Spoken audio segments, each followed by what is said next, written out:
कि fake encounter जो है पूरी तरीके से बिहार पुलिस ने किया है, ये तय। और ये पहली घटनाएं नहीं, इससे पहले भी कई बार फेक एनकाउंटर जो है किए गए हैं, जात को देख करके भी किया गया। और यही नहीं, पुलिस थाने के अंदर भी कई लोगों की हत्या पुलिस द्वारा जो है की गई। पूर्व में भी कई, जो गाय घाट में हुआ वहां भी हम लोग गए थे। एक जो मधुबनी में हुआ था, पुलिस थाने में किस हिसाब से पिटाई की गई थी। कई जगह जो है हत्या मुजफ्फरपुर जिले में थाने के अंदर किया गया था।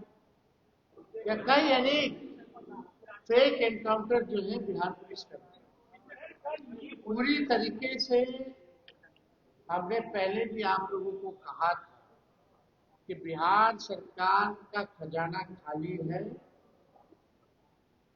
भ्रष्टाचारियों को बचाने के लिए रिश्वत जैसे मामलों में लगातार अधिकारियों को या तो हटाया जाना है या तो उन पर कार्रवाई की जा रही है। कई अधिकारी, बड़े बड़े लोग जो है उनका नाम आ रहा है। रिश्वत वाले मामले में बहुत बड़ी मछलियां हैं जिनको बचाने की कोशिश की जा रही है। इसलिए असल मुद्दों से ध्यान भटकाने के लिए हमने पहले भी स्पष्ट कहा था कि ये सरकार कुछ नहीं करेगी, कोई काम नहीं करेगी, ना पढ़ाई, दवाई, कमाई, सिंचाई, सुनवाई, करवाई नहीं। फेक एनकाउंटर्स कराया जाएगा, शहरों का, जगहों का, संस्थानों का नाम बदला जाएगा, सिक्योरिटी जैसे, घर जैसे हम लोगों के पर जो है इशू बनाया जाएगा।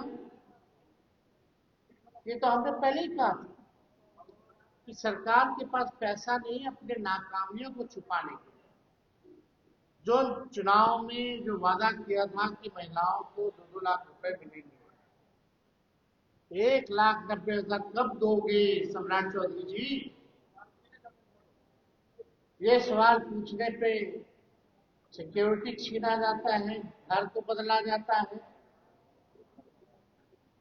रिश्वत जैसे करप्शन के मुद्दे को अगर उठाया जाता है तो फेक एनकाउंटर्स कराया जाता है। पूरे बिहार में लॉ एंड ऑर्डर ध्वस्त हो चुका है, अपराधियों का बोलबाला है, लेकिन पुलिस का गोली केवल निर्दोषों की छाती पे चलता है। जो बड़े बड़े अपराधी हैं, गुंडे हैं, उनको संरक्षण दिया जाता है। ये सारे सवाल अगर पूछोगे सरकार से तो न्यूज को डाइवर्ट करने के लिए नया नया फालतू बातें ये लोग जो है लाते रहते हैं। तो सरकार जो है, आप लोग सब लोग जान रहे हैं कि लगभग 7-8 महीने हो चुके हैं सरकार को।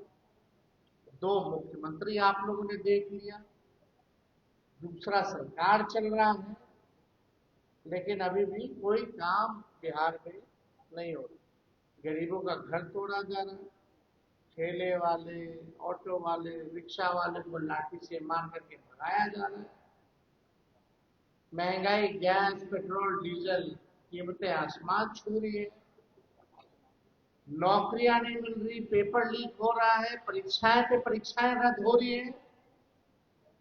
किसान तबाह है, मजदूर तबाह है, व्यवसायिक तबाह है, सब लोग परेशान हैं। काम कहाँ हो रहा है बताओ? एक काम तो किया हो तुम लोगों ने, केवल घोषणा पे घोषणा, घोषणा पे घोषणा, दोहरी बातें रिपीट कर कही गई है कितनी बार। ये तो यही सम्राट चौधरी जो हर जिला में एयरपोर्ट बना रहे हैं, पता नहीं कब बनेंगे, क्या काम शुरू कर रहे। तो सरकार पूरी तरीके से फेल हो चुकी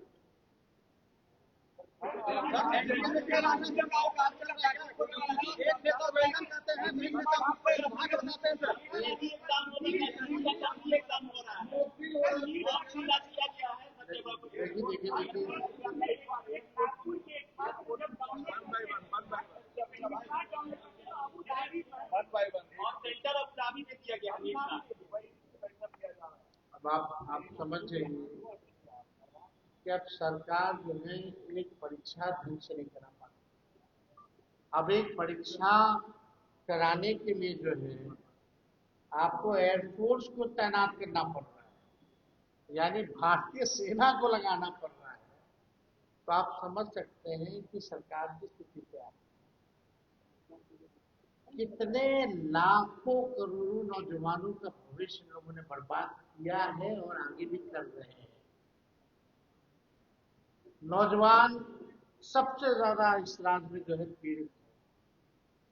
अब उम्मीद है कल परीक्षा है तो कम से कम परीक्षा जो सफल हो।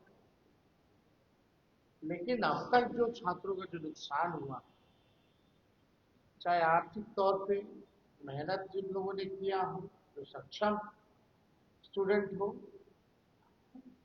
आना जाना, ट्रेन की सुविधाएं आपने देखी होंगी क्या है। परीक्षा होता है तो बिहार में ना ले जाना ना ले जाने की कोई व्यवस्था है।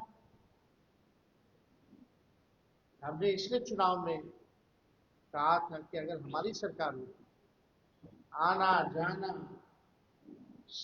और अगर परीक्षा रद्द होती तो सारा बकाया हमारी सरकार देख के करना और निष्पक्ष परीक्षा हम लोग करके दिखाएंगे।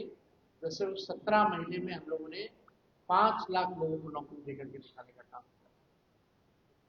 लेकिन छल कपट से लोग सत्ता में आए, बेईमानी हो रही है। नीट के मामले में जो लोग दोषी हैं, भाजपा के ही लोग बोल रहे हैं कि बड़ी बड़ी मछलियों को जो है बचाएगा। कौन है बड़ी बड़ी मछली?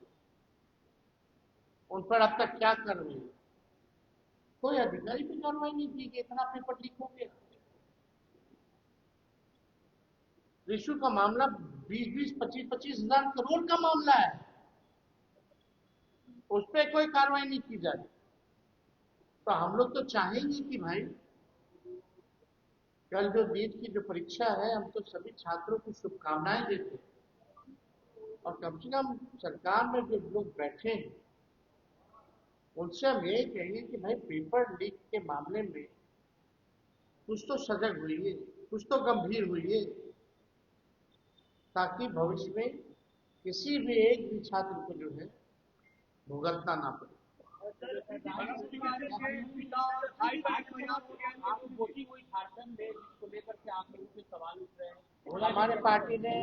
हमारे पार्टी ने ऑलरेडी स्पष्ट कर दिया। झारखंड के जितने हमारे नेता या हमारे प्रभारी गए, उन्होंने झारखंड में नाते में स्पष्ट कर दिया। हमको नहीं लगता कि इस पर चर्चा करने की। तेजस्वी जिस तरीके से इनकाउंटर हो रहे हैं, सरकार के लोग सवाल उठा रहे, क्या हड़बड़ी में इस तरीके से फैसले लिए जा रहे हैं सरकार के द्वारा? देखिए, सरकार पूरी तरीके से विफल है अपराध को रोकने में और निर्दोषों को जो है टारगेट में जो है लाया, निर्दोषों पर जो है गोलियां चलाई, अपराधी बेलगाम घूम रहे और पुलिस प्रशासन लगातार, पूरा पुलिस महकमा अगर आप कहें, शराबबंदी के नाम पे जो उगाही लोग हो रहे हैं, जिस सबका करप्शन का मामला आ रहा है, सब तो शराब में लगा, सब शराब की तरह स्मगलिंग में लगे हुए हैं। तो कहां से जो है आप समझते कि न्याय जो है मिल पाए?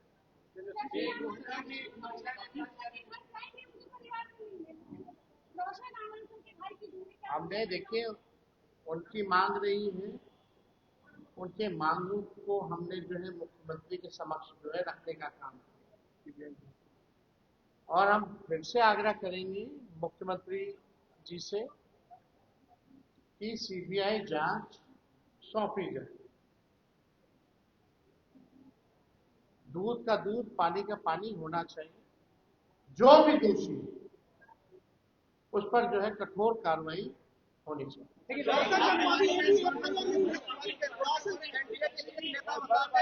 लास्ट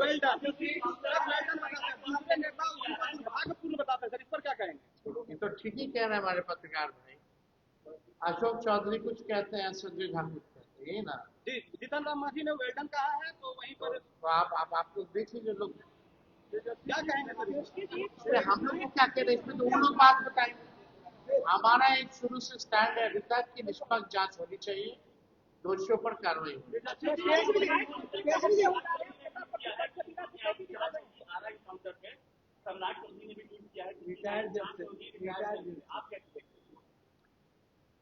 देखिए, एकदम स्पष्ट है कि फेक एनकाउंटर हुआ है।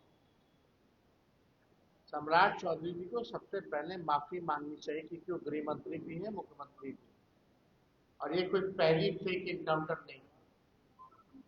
इससे पहले भी कई फेक एनकाउंटर जो है हुए हैं, और कई पुलिस थानों में भी हत्या पुलिस ने निर्दोषों की की है। और ये तो अद्भुत है, सम्राट चौधरी जी इस पे क्यों नहीं बयान देते हैं कि अगर एनकाउंटर हुआ तो इसकी तो न्यायिक जांच आप करा रहे हो रिटायर्ड जज से, लेकिन पुलिस ने उनके माता पिता और उनके भाई बहनों पर कैसे मुकदमा कर दिया भाई? फेक एनकाउंटर हो या एनकाउंटर हो, अब तो जांच का विषय हो गया। लेकिन हम पूरी तरीके से कह रहे हैं कि फेक एनकाउंटर है, लेकिन पुलिस ने उनके परिवार वालों पर एफआईआर की। इस पे सम्राट चौधरी जी क्या कह रहे हैं? इस पे कुछ कहना चाहिए। सम्राट चौधरी जी को तो कम से कम जाकर के माफी मांगनी चाहिए परिजनों से मिलकर। ठीक।